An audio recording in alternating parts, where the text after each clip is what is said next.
पाटणा चोरा मद बिक्री करुवा भाइराल वीडियो को नहीं खबर प्रकाश करिथिबारु गणमाध्यम प्रतिनिधि दशरथ बारिक को शुक्रवार बिना कारण आक्रमण करी आहत थिबा घटना रे आज पाटणा पुलिस 2 जन को गिरफ्त करी कोर्ट चालान करिछि।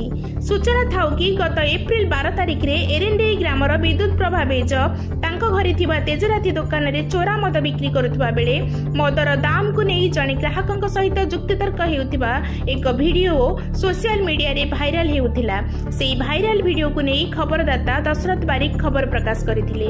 खबर प्रकाश पर एप्रिल 18 तारिख रे विद्युत प्रभा फोन रे धमकपूर्ण मेसेज करथिले। तेबे शुक्रवार दिन 3टा बेले पाटणा मुख्यालय साधुपड़ा छकरे खबरदाता दशरथ बारिक छिड़ा होइतिबा बेले विद्युत प्रभा बेज और तांका मां मनोरमा बेज हठात सेठारे पहुंची अचानक तांको आक्रमण करथिले। आहत करी सेठारु चली जाइथिले। ए नै खबरदाता दशरथ बारिक पाटणा थाना रे अभियोग करथिले। पाटणा थाना मामला संख्या 83/2025 मूले पाटणा थाना एएसआई सरोज कुमार सेठी घटनार तदंत करी शनिवार दिन उभय मां झियों को गिरफ्त करी कोर्ट चालान करिसंती। जने कर्तव्यरत खबरदाता को आक्रमण करिथिबारु पाटणा सांबादिक संघ घोर निंदा करथिले। पुलिस घटना को गुरुत्व नहीं आज मां और झियों को गिरफ्त करी कोर्ट चालान करिछि। केन्दुझर जिल्लारू सुशांत कुमार महांती रिपोर्ट स्वराज्य खबर।